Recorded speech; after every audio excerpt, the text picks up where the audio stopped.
Hello everyone, welcome to my YouTube channel. चलिए आज का हमारा ये क्लास नंबर 4 होने जा रहा है और आपको बताते चलें कि आज का टॉपिक हमारा बहुत इंपॉर्टेंट होने वाला है, क्योंकि आज हम यूपीएससी पेट 2026 को टारगेट में लेते हुए घटना चक्र बुक के द्वारा सभी प्रीवियस ईयर क्वेश्चन दिए हुए हैं कि कौन कौन से यूपीएससी पेट के द्वारा या फिर इससे संबंधित यूपीएससी के द्वारा कौन कौन से क्वेश्चन पूछे गए हैं। और इससे पहले हम भारतीय इतिहास के अंतर्गत ये सभी चैप्टर देख चुके हैं, 3 क्लास हो चुका है। और आज के इस चौथे क्लास में ध्यान रखिएगा दोस्तों, हम भारतीय राष्ट्रीय आंदोलन से संबंधित प्रश्नों को देखने वाले हैं। यानी कि आज के इस क्लास में हम भारतीय राष्ट्रीय आंदोलन के सभी यूपीएससी में पूछे गए प्रश्नों को देखने वाले हैं घटना चक्र से। तो चलिए आइए देर नहीं करते हैं, क्वेश्चन की तरफ आगे बढ़ते हैं। इससे पहले 1 से 3 तक क्लास नहीं देखें आप तो प्लीज उसे जाकर जरूर देखिएगा, और चैनल पर नए तो इसे लाइक एंड सब्सक्राइब जरूर करिएगा दोस्तों। तो चलिए देखिए दोस्तों, आज का हमारा टॉपिक होने जा रहा है भारतीय राष्ट्रीय आंदोलन से संबंधित सभी प्रश्नों को देखने वाले हैं। तो सबसे पहला हमारा इसमें दिया है स्वाधीनता आंदोलन के प्रारंभिक वर्ष से संबंधित क्वेश्चन को। तो चलिए देखते हैं, पहला हमारा देखिए इसमें क्वेश्चन दिया हुआ है कि निम्नलिखित में से किसे स्वदेशी आंदोलन का प्रमुख कारण माना जाता है। ध्यान रखिएगा, बंगाल को विभाजित करने का निर्णय सबसे प्रमुख स्वदेशी आंदोलन का कारण ये माना जाता है। नेक्स्ट क्वेश्चन अगला है कि बंगाल में किस आंदोलन के दौरान तिरंगा झंडा लाल, हरा और पीला डिजाइन किया गया। ध्यान रखिएगा, बंगाल में स्वदेशी आंदोलन के दौरान ही तिरंगा झंडा लाल, हरा और पीला इसका डिजाइन किया गया। और याद रखिएगा कि ये अगस्त 1905 में कलकत्ता टाउन हॉल में एक विशाल सभा का आयोजन किया गया था, उसी समय ये किया गया। नेक्स्ट क्वेश्चन है कि बंगाल के विभाजन ने पूरे भारत में लोगों को क्रोधित कर दिया था और डेल्टा आंध्र में स्वदेशी आंदोलन हुआ था। इसे निम्नलिखित में से किस नाम से जाना जाता है। तो इसे वंदे मातरम आंदोलन के नाम से जानते हैं हम लोग। नेक्स्ट क्वेश्चन है 28 दिसंबर 1885 को भारतीय राष्ट्रीय कांग्रेस की स्थापना गोकुलदास तेजपाल संस्कृत स्कूल के परिसर में कहां पर हुई थी। तो ध्यान रखिएगा, बंबई में की गई थी। नेक्स्ट क्वेश्चन है कि एलन ऑक्टेवियन ह्यूम एक सेवानिवृत्त अंग्रेजी आईएएस अधिकारी ने किस वर्ष में भारतीय राष्ट्रीय संघ का गठन किया। तो भारतीय राष्ट्रीय संघ का गठन 1884 में किया गया। अगला क्वेश्चन है कि भारत में राष्ट्रगान को संविधान सभा द्वारा कब ग्रहण किया गया। तो भारत में राष्ट्रगान को संविधान सभा के द्वारा 24 जनवरी 1950 में से ग्रहण किया गया। नेक्स्ट क्वेश्चन देख लेते हैं।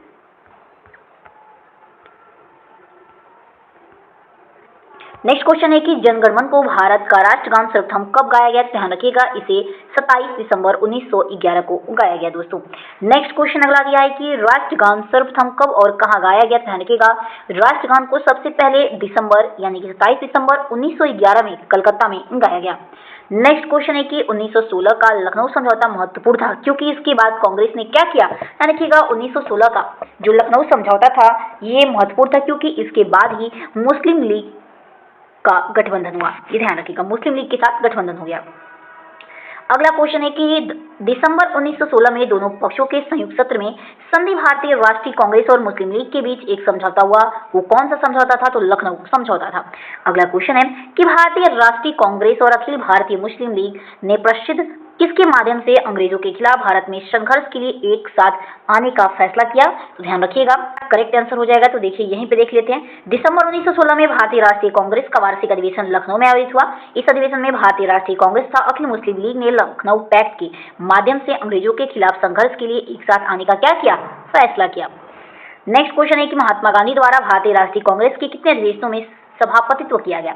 यानी कि महात्मा गांधी कितने अधिवेशन में ये भाग लिए थे। तो ध्यान रखिएगा, सिर्फ और सिर्फ एक अधिवेशन में महात्मा गांधी वहां पे गए थे। अगला क्वेश्चन है कि महात्मा गांधी ने भारतीय राष्ट्रीय कांग्रेस के निम्नलिखित सत्रों में से किसकी अध्यक्षता की थी। तो ध्यान रखिएगा, 1924 में बेलग्राम अधिवेशन की महात्मा गांधी जी के द्वारा अध्यक्षता की गई थी। ओके, 1924 में। नेक्स्ट है कि महात्मा गांधी भारतीय राष्ट्रीय कांग्रेस के अध्यक्ष किस वर्ष बने। तो आपको ध्यान रखना है कि जो महात्मा गांधी थे वो भारतीय राष्ट्रीय कांग्रेस के अध्यक्ष 1924 में ही बने थे।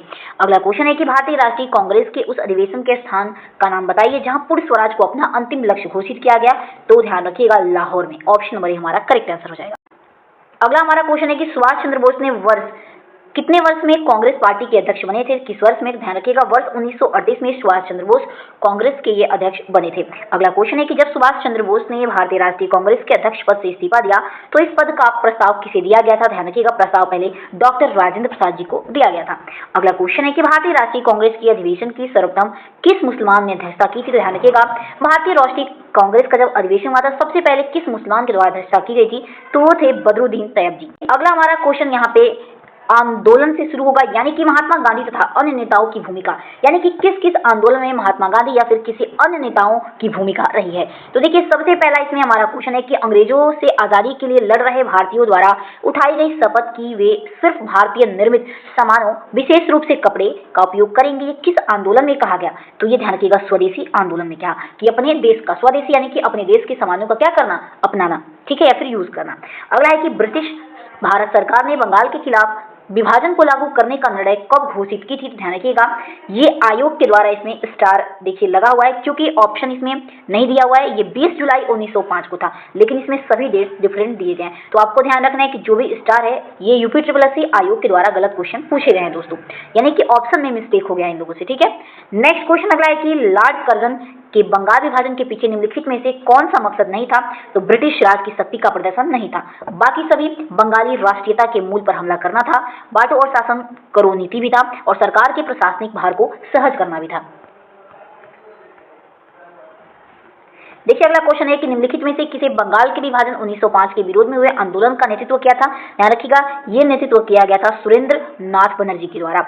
नेक्स्ट क्वेश्चन है कि गांधी जी ने जून 1904 में डरबन के बाहर बस्ती नामक एक सामुदायिक क्रियाशील मठ की स्थापना की। ध्यान रखिएगा फिनिक्स के डरबन के बाहर फिनिक्स बस्ती में, ध्यान रखिएगा। नेक्स्ट क्वेश्चन है कि महात्मा गांधी भाप से चलने वाले जहाज SS सफारी द्वारा दक्षिण अफ्रीका ये पहुंचे थे, तो डरबन पहुंचे थे, ध्यान रखिएगा।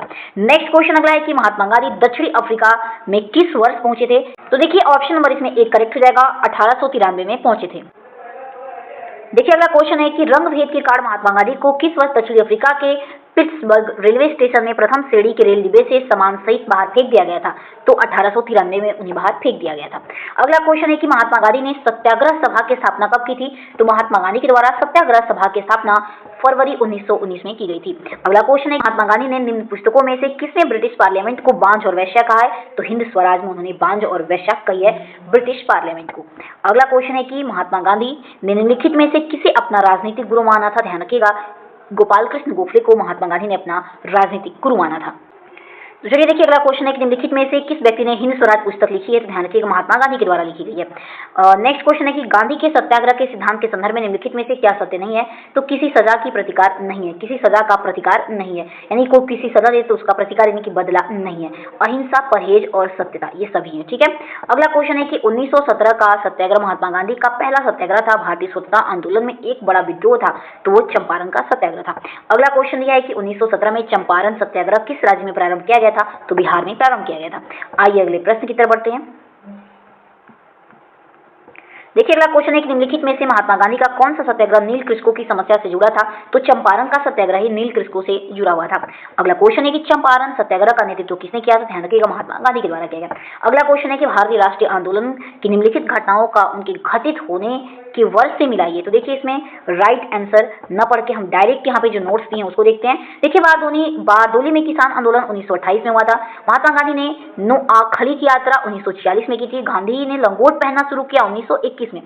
ध्यान रखिएगा ये क्वेश्चन यूपीट्रिपलएससी पेट में पूछा जा चुका है कि गांधी जी ने लंगोट पहनना कब शुरू किया। तो ध्यान रखिएगा 1921 में।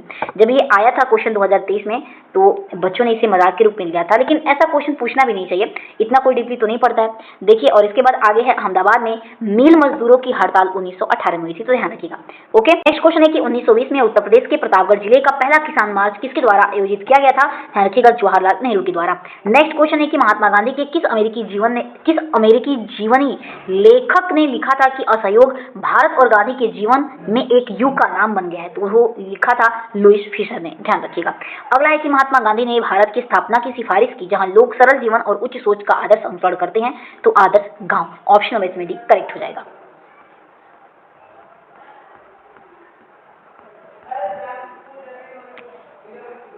देखिए अगला क्वेश्चन है कि महात्मा गांधी के साथ निम्नलिखित मुसलमानों में से किसने बाल गंगाधर तिलक का अर्थी उठाया था। तो शौकत अली ने उठाया था। अगला क्वेश्चन है कि भारतीय मुसलमान चाहते थे कि खलीफा को तत्कालीन तुर्की साम्राज्य में मुस्लिम पवित्र स्थानों पर नियंत्रण बनाए रखने की अनुमति दी जाए। इस साम्राज्य को निम्नलिखित में से किस नाम से जाना जाता है। तो इसे ऑटोमन के नाम से जाना जाता है। अगला क्वेश्चन है कि निम्नलिखित में से किसने महात्मा गांधी के खिलाफ आंदोलन से जुड़ने का विरोध किया था। तो वो थे मोहम्मद अली जिन्ना ने विरोध किया था। नेक्स्ट क्वेश्चन है कि खलीफा की अस्थि शक्तियों की रक्षा के लिए मार्च में कब बॉम्बे में एक खिलाफत समिति का गठन किया गया? तो 1919 में खिलाफत समिति का इसमें गठन किया गया। देखिए अगला क्वेश्चन है कि असहयोग आंदोलन किस सन में प्रारंभ हुआ? ध्यान रखिएगा ये प्रारंभ हुआ था 1920 में। अगला क्वेश्चन है कि चौरी की घटना कब हुई थी? चौरी चौरा की घटना, ये ध्यान रखिएगा, 4 फरवरी 1922 को हुई थी। ध्यान रखिएगा यूपी ट्रिपल एससी के द्वारा इसमें भी डेट मिसमैच दिए हुए हैं, ध्यान रखिएगा। ओके, इसीलिए यहाँ पे क्वेश्चन में ध्यान रखिएगा स्टार, यहाँ पे इसीलिए क्वेश्चन में स्टार लगा हुआ है दोस्तों। नेक्स्ट क्वेश्चन देख लेते हैं। अगला है कि चौरी चौरा घटना के कारण गांधी जी को अपना असहयोग आंदोलन बंद करना पड़ा। ये कहाँ स्थित है? तो ये गोरखपुर में स्थित है। नेक्स्ट क्वेश्चन है कि असहयोग आंदोलन कब वापस ले लिया गया? तो असहयोग आंदोलन को फरवरी 1919 में वापस ले लिया गया। नेक्स्ट क्वेश्चन है कि असहयोग आंदोलन क्यों बंद करना पड़ा? ध्यान रखिएगा चौरी चौरा घटना के कारण असहयोग आंदोलन को बंद करना पड़ा। नेक्स्ट क्वेश्चन है गांधी जी ने किस घटना के कारण असहयोग आंदोलन को स्थगित किया? तो चौरी चौरा की घटना के कारण गांधी जी ने असहयोग आंदोलन को क्या कर दिया? स्थगित कर दिया। अगला क्वेश्चन है कि वर्ष 1911 में असहयोग आंदोलन को निलंबित करने के बाद गांधी जी को अहमदाबाद में गिरफ्तार कर लिया गया और कितने वर्षों के लिए साधारण कारावास की सजा सुनाई गई? तो टोटल 6 वर्षों के लिए। तो चलिए दोस्तों देखते हैं यहाँ से क्रांतिकारी आंदोलन तथा उग्र राष्ट्रवाद का उदय, यहाँ से संबंधित क्वेश्चन देखने वाले हैं। तो देखिए सबसे पहला इसमें हमारा क्वेश्चन पूछा गया है कि वर्ष 1904 में किसने क्रांतिकारियों की गोपनीय समिति के रूप में अभिनव भारत का गठन किया? ध्यान रखिएगा वीडी सावरकर के द्वारा 1904 में क्रांतिकारियों की गोपनीय समिति के रूप में इन्होंने अभिनव भारत का गठन किया था, ध्यान रखिएगा।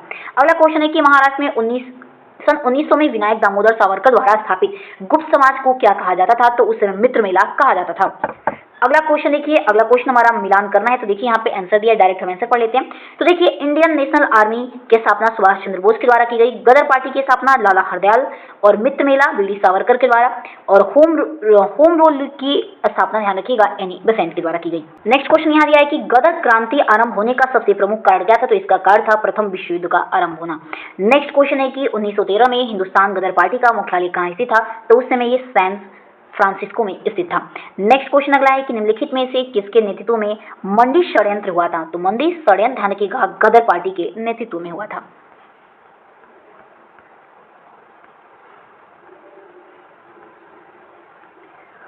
देखिए अगला क्वेश्चन है कि लंदन से इंडियन सोशलिस्ट का प्रकाशन किसने किया था? तो लंदन से इंडियन सोशियोलॉजिस्ट का प्रकाशन ध्यान रखिएगा श्यामजी कृष्ण वर्मा के द्वारा किया गया था। अगला क्वेश्चन है कि निम्नलिखित में से किसने 1905 में लंदन में इंडिया हाउस एक छात्र निवास का स्थापना की थी? तो ये किया था श्यामजी कृष्ण वर्मा ने। ओके, अगला क्वेश्चन है कि निम्नलिखित में से किस शहर में स्वतंत्रता सेनानी चंद्रशेखर आजाद ने ब्रिटिश पुलिस द्वारा घिर जाने पर उन्होंने खुद को गोली मार ली थी? ध्यान रखिएगा इलाहाबाद में। अगर आप जाएंगे तो वहां पे इनका स्टैचू भी बना हुआ है दोस्तों, ठीक है, अगर आप इलाहाबाद कभी जाए तो जरूर जाइएगा। अगला क्वेश्चन देखिए कि निम्नलिखित में से कौन एक भारतीय राष्ट्रीय आंदोलन में क्रांतिकारी नेता नहीं था? तो ध्यान रखिएगा डी गोपाल कृष्ण गोखले इसमें क्रांतिकारी नेता नहीं थे। बाकी चंद्रशेखर आजाद, सूर्य सेन और भगत सिंह ये तीनों ही क्रांतिकारी नेता थे। अगला क्वेश्चन है कि इनकलाब जिंदाबाद का नारा किसने दिया था? ध्यान रखिएगा भगत सिंह के द्वारा इनकलाब जिंदाबाद का नारा दिया गया। नेक्स्ट क्वेश्चन है कि भारत के भीतर और बाहर दोनों क्रांतिकारियों का सक्रिय भूमिका निभाने वाला एकमात्र भारतीय राजकुमार कौन था? ध्यान रखिएगा राजा महेंद्र प्रताप थे। नेक्स्ट क्वेश्चन है अगला हमारा मिलान करने से संबंधित है। तो देखिए हम डायरेक्ट इसके आंसर को देखते हैं। तो ध्यान रखिएगा राम प्रसाद मिसमिल ने काकोरी षड्यंत्र मामला से संबंधित है, सूर्य सेन चटगांव शस्त्रागार छापामार से संबंधित है, और अरविंद घोष ध्यान रखिएगा अलीपुर बम मामले से संबंधित है, और भगत सिंह लाहौर षड्यंत्र मामले से संबंधित है। तो ध्यान रखिएगा अगला है कि अपराधियों के रूप में नहीं बल्कि राजनीतिक बंदियों के रूप में इलाज की मांग करते हुए किस क्रांतिकारी की जेल में 63 दिन उपवास के बाद मृत्यु हो गई थी? यानी कि वो क्रांतिकारी जतिन दास थे। तो चलिए दोस्तों यहाँ पे हम विधायी संशोधन तथा ब्रिटिश इंडिया एक्ट 1935 के बारे में देखने वाले हैं। तो देखिए क्वेश्चन हमारे यहाँ पे शुरू हो रहा है कि निम्नलिखित में से किस अधिनियम के द्वारा ईस्ट इंडिया कंपनी ने चीन के साथ व्यापार का अपना एकाधिकार खो दिया? रखिएगा डी करेक्ट हो जाएगा 1833 का चार्टर अधिनियम। नेक्स्ट क्वेश्चन अगला है कि निम्नलिखित में से कौन सा 1892 के सुधारों का विस्तार था? तो सी करेक्ट हो जाएगा 1909 का परिषद अधिनियम, यही 1892 का सुधारों का विस्तार था। नेक्स्ट क्वेश्चन है कि निम्नलिखित में से कौन सा अधिनियम मॉन्टेग्यू चेम्सफोर्ड रिपोर्ट पर आधारित है? तो मॉन्टेग्यू चेम्सफोर्ड के आधार पर ध्यान रखिएगा कौन आधारित है? तो भारत सरकार अधिनियम 1919 आधारित है। नेक्स्ट क्वेश्चन है कि भारत सरकार अधिनियम 1935 के अनुसार मुख्य न्यायाधीश के साथ कितने न्यायाधीशों की नियुक्ति की गई थी? तो उस समय 6 न्यायाधीशों के साथ नियुक्ति की गई थी। नेक्स्ट क्वेश्चन है कि भारत सरकार अधिनियम 1935 के प्रावधानों में ब्रिटिश सरकार के अंतिम अधिकार का एक उदाहरण कौन सा था? तो प्रांतीय सरकारों पर गवर्नर के लिए विशेष शक्तियों का उस समय प्रावधान था दोस्तों। नेक्स्ट क्वेश्चन है कि निम्नलिखित में से किस अधिनियम द्वारा वर्मा को भारत से अलग किया गया था? तो ध्यान रखिएगा भारत सरकार अधिनियम 1935 के तहत ही वर्मा को भारत से अलग किया गया था, यानी वर्मा यानी कि म्यांमार को भारत से अलग किया था। म्यांमार का ही दूसरा नाम ध्यान रखिएगा वर्मा है दोस्तों। ओके,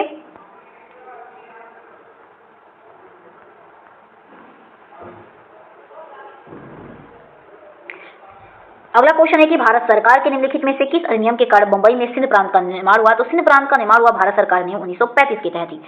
अगला क्वेश्चन है कि भारत सरकार ने 1935 के तहत ब्रिटिश संसद द्वारा पारित सबसे लंबा अधिनियम था। मूल रूप से पारित अधिनियम बहुत लंबा होने के कारण दो अलग अलग अधिनियमों में विभाजित किया गया था, अर्थात भारत सरकार अधिनियम 1935 और एक कौन सा था इसमें पूछा जा रहा है। ध्यान रखिएगा, बी करेक्ट हो जाएगा, बर्मा सरकार अधिनियम 1935 था। ओके, अगला क्वेश्चन है कि माउंट चेम्सफोर्ड सुधारों का सबसे महत्वपूर्ण विशेषता क्या थी? तो इसका आप हमें कमेंट में आंसर जरूर दीजिएगा, क्योंकि दोस्तों इसमें स्टार लगा है तो ऑप्शन में ये ऑप्शन सारे गलत दिए हुए हैं, ध्यान रखिएगा। देखिए इसका सही आंसर होगा कि माउंट फोर्ट सुधारों का सबसे महत्वपूर्ण विशेष केंद्र था प्रांतों के मध्य शक्ति का विभाजन था। ओके, देखिए तो चलिए दोस्तों यहाँ से हम भारत छोड़ो आंदोलन, आजाद हिंद फौज तथा नेता सुभाष चंद्र बोस से संबंधित क्वेश्चन को देखने वाले हैं। तो क्वेश्चन पूछा है कि किस आंदोलन के लिए महात्मा गांधी द्वारा करो या मरो का नारा दिया गया? तो भारत छोड़ो आंदोलन के दौरान महात्मा गांधी ने कहा था करो या फिर मरो। ओके, नेक्स्ट क्वेश्चन अगला है कि महात्मा गांधी ने किस आंदोलन के लिए करो मरो का नारा दिया? तो वही रिपीट हुआ है, भारत छोड़ो आंदोलन। ओके, अगला है कि करो मरो का नारा किसके द्वारा दिया गया? तो आपको पता है, फिर से रिपीट हो रहा है, तो महात्मा गांधी के द्वारा दिया गया। ध्यान रखिएगा, रिपीट इसलिए क्वेश्चन है कि जिस टॉपिक से जितनी बार आयोग ने पूछा है मैंने वो सारा इसमें मैं करवा रही हूँ, क्योंकि सभी प्रश्न घटना चक्र बुक से लिए गए हैं दोस्तों। ठीक है, अगला क्वेश्चन है कि भारत छोड़ो आंदोलन आंदोलन 8 अगस्त 1942 को महात्मा गांधी के द्वारा अखिल भारतीय कांग्रेस समिति के किस सत्र में चलाया गया? तो ये मुंबई सत्र में चलाया गया था। अगला क्वेश्चन है कि गांधी ने भारत छोड़ो आंदोलन कब शुरू किया गया था? तो गांधी जी के द्वारा भारत छोड़ो आंदोलन 1942 में शुरू किया गया था। अगला है 1942 में जब भारत छोड़ो प्रस्ताव पारित हुआ तो उस समय भारत का वायसराय कौन था? तो 1942 में जब भारत छोड़ो आंदोलन प्रस्तावित हुआ था या फिर आंदोलन छिड़ गया था तो उसमें भारत का वायसराय लॉर्ड लिनलिथगो था। ध्यान रखिएगा। अगला क्वेश्चन है निम्नलिखित में से कौन सी घटना प्रतिक्रिया में भारत छोड़ो आंदोलन चलाया गया? तो भारत छोड़ो आंदोलन चलाया गया क्रिप्स मिशन की विफलता के बाद। अगला क्वेश्चन है कि निम्नलिखित में से किसको लोकनायक के रूप में जाना जाता है? तो ध्यान रखिएगा, जयप्रकाश नारायण को लोकनायक के रूप में हम जानते हैं। नेक्स्ट क्वेश्चन है कि सुभाष चंद्र बोस ने 1944 में मोइरांग में INA ध्वज फहराया, वह शहर निम्नलिखित में से किस केंद्र शासित प्रदेश या फिर राज्य में स्थित है? तो वो मणिपुर में, ध्यान रखिएगा, स्थित है दोस्तों। अगला है कि 13 जून 1943 को सुभाष चंद्र बोस निम्नलिखित में से किसके निमंत्रण पर पूर्व एशिया आए थे? यानी किसके बुलाने पे पूर्व एशिया आए थे? तो रास बिहारी बोस के बुलाने पे वो एशिया आए। अगला क्वेश्चन है कि नेताजी सुभाष चंद्र बोस ने आजाद हिंद सरकार की स्थापना कब की? तो सुभाष चंद्र बोस जी के द्वारा आजाद हिंद सरकार की, ध्यान रखिएगा, स्थापना अक्टूबर 1943 में की गई थी। अगला क्वेश्चन है कि निम्नलिखित में से किस युद्ध के दौरान आजाद हिंद फौज शामिल थी? ध्यान रखिएगा, द्वितीय विश्व युद्ध के समय।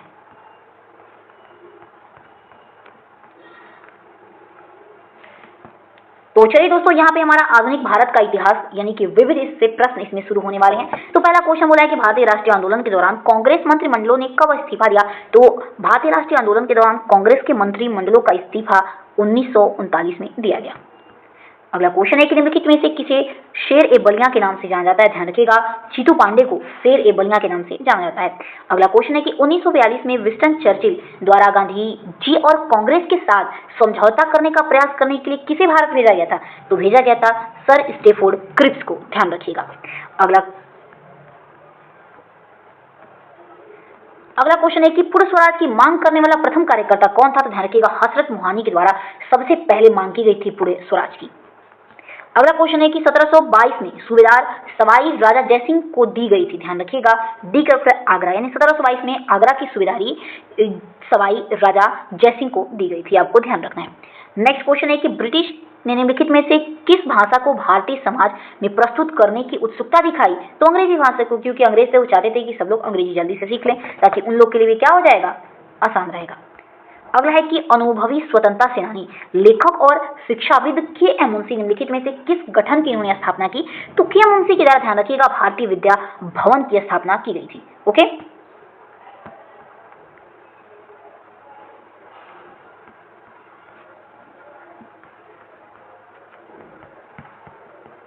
अगला क्वेश्चन है कि बाल विवाह अवरोध अधिनियम 1929 को निम्नलिखित में से किस अन्य नाम से जाना जाता है? तो इसे हम शारदा अधिनियम के नाम से जानते हैं।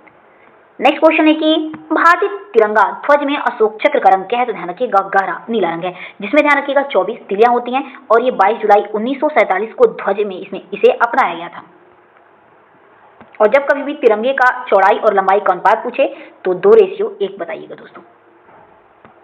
और जब कभी भी तिरंगे की चौड़ाई और लंबाई का अनुपात पूछे तो 2:3 बताइएगा, यानी कि 2:3। ठीक है। अगला है कि सर्वेंट नेक्स्ट है सर्वेंट ऑफ इंडियन सोसाइटी की स्थापना किसके द्वारा 1905 में कल्याणकारी कार्यों में विभिन्न जातियों और धर्मों के भारतीयों को एकजुट करने और प्रशिक्षित करने के लिए की गई थी। ध्यान रखिएगा गोपाल कृष्ण गोखले के द्वारा। तो चलिए देखिए अगला क्वेश्चन है कि निम्नलिखित में से किस ब्रिटिश मिशन योजना ने पाकिस्तान की मांग को अमान्य कर दिया। ध्यान रखिएगा कैबिनेट मिशन ने। नेक्स्ट क्वेश्चन अगला है हमारा यह है कि निम्नलिखित में से किसने भारतीय राष्ट्रीय आंदोलन के दौरान 16 अगस्त 1946 को प्रत्यक्ष कार्रवाई दिवस मनाया था। ध्यान रखिएगा मुस्लिम लीग के द्वारा प्रत्यक्ष कार्रवाई दिवस ये 16 अगस्त 1946 को मनाया गया। अगला क्वेश्चन हमारा यहाँ पे दिया है कि राष्ट्रवाद की पहली स्पष्ट अभिव्यक्ति निम्नलिखित में से किस क्रांति के साथ हुई। ध्यान रखिएगा अमेरिकी क्रांति के साथ हुई। ऑप्शन नंबर करेक्ट हो जाएगा। और कब पूछा जाएगा दोस्तों, तो आप बताएंगे ये 4 जुलाई 1776। ओके। अगला है कि भूदान या फिर ग्रामदान आंदोलन निम्नलिखित में से किसके द्वारा शुरू किया गया, तो आपको पता होगा विनोबा भावे के द्वारा ये शुरू किया गया। अगला है 1927 में महाराष्ट्र में महार सत्याग्रह किसने आरंभ किया था, तो महार सत्याग्रह आरंभ किया गया था डॉक्टर भीमराव अम्बेडकर के द्वारा।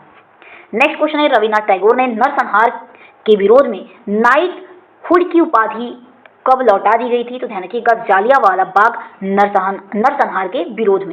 चलिए अगला क्वेश्चन यह है कि किस स्वतंत्रता सेनानी को लोकमान्य की मानद उपाधि दी गई है। ध्यान रखिएगा बाल गंगाधर तिलक को।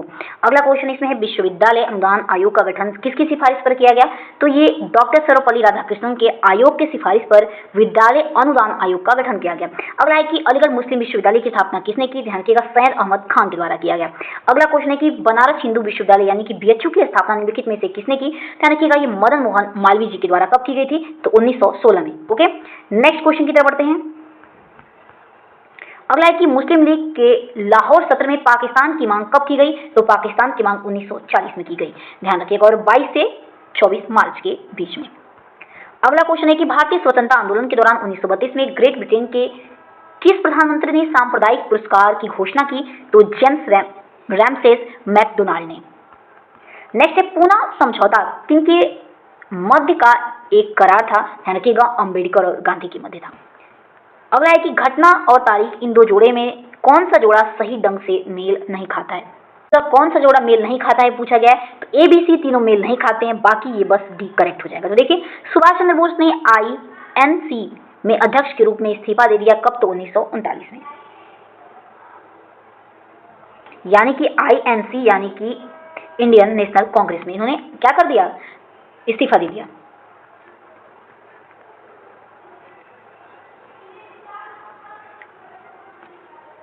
नेक्स्ट क्वेश्चन है कि सन 1915 से 16 में किसके नेतृत्व में 2 होम लीग शुरू हुआ, तो ध्यान रखिएगा एनी बेसेंट और लोकमान्य तिलक के नेतृत्व में।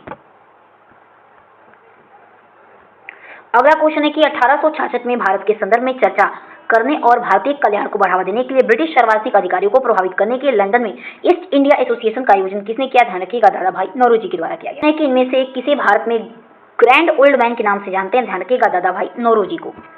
अगला क्वेश्चन है निम्नलिखित में से किसने सबसे पहले धन की निकासी का सिद्धांत प्रतिपादन किया, तो दादा भाई नौरोजी ने किया। नेक्स्ट क्वेश्चन देख लेते हैं। अगला क्वेश्चन है कि रास बिहारी बोस द्वारा संगठित भारतीय स्वतंत्रता लीग किस संगठन का एक अग्रदूत था, तो भारतीय राष्ट्रीय फौज का एक अग्रदूत था। नेक्स्ट क्वेश्चन है कि भारत में राजनीतिक सुधारों के लिए आंदोलन शुरू करने वाले पहले भारतीय नेता कौन थे, तो राजा राममोहन रॉय जी थे। अगला क्वेश्चन है कि नेतृत्व का कौन सा सिद्धांत संपूर्ण व वैज्ञानिक माना जाता है, तो बहुकारक का सिद्धांत ये संपूर्ण एवं वैज्ञानिक माना जाता है। अगला क्वेश्चन है कि 16 अगस्त 1946 को प्रत्यक्ष कार्रवाई दिवस कब मनाया गया, किसके द्वारा मनाया गया पूछा जा रहा है, तो ये मुस्लिम लीग के द्वारा 16 अगस्त 1946 को प्रत्यक्ष कार्रवाई दिवस के रूप में मनाया गया। नेक्स्ट क्वेश्चन है कि प्रथम विश्व युद्ध कब समाप्त हुआ, ध्यान रखिएगा समाप्त हुआ 11 नवंबर 1918 में। नेक्स्ट क्वेश्चन है कि संयुक्त राज्य अमेरिका ने किस वर्ष दूसरे विश्व युद्ध में प्रवेश किया था, तो दूसरे विश्व युद्ध में संयुक्त राज्य अमेरिका प्रवेश किया था 1941 में। और आपको ध्यान रखना है कि दूसरा विश्व युद्ध 1939 से लेकर के 1945 तक ही चला। अगला क्वेश्चन है कि भारतीय सशस्त्र सेनाओं द्वारा यानी कि SSB के द्वारा पाकिस्तान से हाजी पार की लड़ाई किस वर्ष लड़ी गई, तो ये 1965 में लड़ी गई हाजी पार की लड़ाई। नेक्स्ट क्वेश्चन है कि नई दिल्ली का मुख्य वास्तुविद एवं डिजाइनर कौन था, ध्यान रखिएगा ये था एडविन लुटियंस। अगला क्वेश्चन है किस वर्ष भारत की राजधानी कलकत्ता से दिल्ली हुई, तो भारत की राजधानी कलकत्ता से दिल्ली, ध्यान रखिएगा इसमें ऑप्शन थोड़ा सा मिस्टेक हुआ है, यानी कि UPSSC पेड के द्वारा ये ऑप्शन मिस्टेक दिए हैं, तो इसका आप हमें कमेंट में आंसर जरूर बताइएगा दोस्तों। अगला है कि मोतीलाल तेजावत भारतीय राष्ट्रीय आंदोलन के दौरान एक प्रसिद्ध व्यक्तित्व थे। वे भारत के निम्नलिखित में से किस क्षेत्र से संबंधित है? तो मोतीलाल तेजावत, ध्यान रखिएगा, वो राजस्थान क्षेत्र से संबंधित थे। अगला क्वेश्चन है कि प्रसिद्ध गीत सारे जहां से अच्छा हिंदोस्तां हमारा, इसकी रचना किसके द्वारा की गई है? तो शेर मोहम्मद इकबाल के द्वारा किया गया है इसकी रचना। और ध्यान रखिएगा, अगला क्वेश्चन है कि नाथूराम गोडसे के वे 3 भाई कौन थे जो आरएसएस के सदस्य थे? तो तीनों भाई दत्तात्रेय, गोविंद और गोपाल थे। अगला क्वेश्चन है कि साइमन कमीशन किस वर्ष भारत में प्रथम बार आया? तो साइमन कमीशन भारत में पहली बार 1928 में आया। नेक्स्ट क्वेश्चन है कि साइमन कमीशन का विरोध करते हुए पुलिस हमले के कारण किस राष्ट्रवादी नेता की मृत्यु हो गई थी? तो लाला लाजपत राय की उसमें मृत्यु हो गई। अगला क्वेश्चन है कि देश बंधु किसे कहा जाता है? तो चित्तरंजन दास को देश बंधु के नाम से जानते हैं हम लोग। अगला है चित्तरंजन दास और मोतीलाल नेहरू ने परिषद राजनीति में वापसी पर बहस करने के लिए कांग्रेस के भीतर निम्नलिखित में से किस राजनीति दल का गठन किया? तो इन्होंने किस दल का गठन किया? ध्यान रखिएगा, स्वराज पार्टी का गठन किया। नेक्स्ट क्वेश्चन है कि 1928 में मोतीलाल नेहरू समिति द्वारा निम्नलिखित में से कौन सा अधिनियम विधेयक पारित किया गया? तो विधेयक का नाम था अधिकारों का बिल। नेक्स्ट क्वेश्चन है कि निम्नलिखित में से कौन सा अरविंदों की स्वतंत्रता प्राप्त करने का कार्यक्रम मुख्य हिस्सा था? ध्यान रखिएगा, गुप्त समाजों का संगठन था उनका मुख्य हिस्सा। नेक्स्ट क्वेश्चन अगला है कि साइमन कमीशन का विरोध करते हुए पुलिस हमले के कारण किस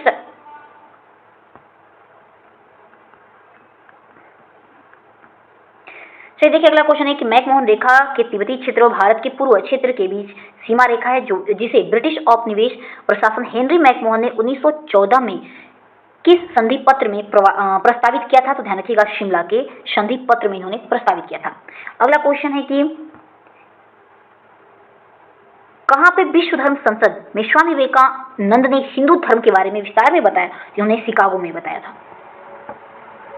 देखिए, अगला हमारा क्वेश्चन यहाँ पे मैच द कॉलम है, यानी सही क्रम को मैच करना है। तो चलिए डायरेक्ट आंसर देखते हैं। रॉलेट एक्ट कब हुआ था? तो 1919 में। गांधी इरविन का समझौता 1931 में। मार्लोमेंटो सिद्धार्थ 1909 में। और एल्बर्ट विल तो ध्यान रखिएगा 1883 में हुआ। नेक्स्ट क्वेश्चन है कि भारत में यातायात व्यवस्था की शुरुआत का श्रेय किसे माना जाता है? तो ब्रिटिश शासक को माना जाता है। अगला क्वेश्चन है कि भारतीय राष्ट्रीय कांग्रेस द्वारा किस अधिवेशन में ऐतिहासिक पूर्ण स्वराज का प्रस्ताव पारित किया गया? तो लाहौर अधिवेशन में किया गया। अगला क्वेश्चन है कि अंग्रेज के विरुद्ध खान अब्दुल गफ्फार खान प्रारंभ किए गए आंदोलन का क्या नाम था? तो अंग्रेजों के विरोध में खान अब्दुल गफ्फार खान के द्वारा जो प्रारंभ किया गया आंदोलन था उसका नाम था लाल कुर्ती। नेक्स्ट है कि निम्नलिखित में से कौन सा खुदाई खिदमतगार का संस्थापक था? तो ध्यान रखिएगा, वो थे खान अब्दुल गफ्फार खान। तो चलिए दोस्तों, यहाँ से हमारा भारत का भूगोल शुरू हो रहा है। अगर वीडियो पसंद आए तो प्लीज से अधिक लाइक शेयर सब्सक्राइब जरूर करिएगा। मिलते हैं अपने अब हम भूगोल के टॉपिक के साथ। और हमारा पूरा का पूरा इतिहास खत्म हो चुका है दोस्तों, अब हम भूगोल के टॉपिक को लाएंगे। और हाँ, छोटा छोटा वीडियो बनाने का कारण ये कि मेरे फोन में दोस्तों इतना स्टोरेज नहीं होता क्योंकि मैं अपलोड कर पाऊँ वीडियो, ठीक है, क्योंकि प्रॉब्लम होती है। तो चलिए मिलते हैं नेक्स्ट वीडियो के साथ, तब तक के लिए जय हिंद, जय भारत।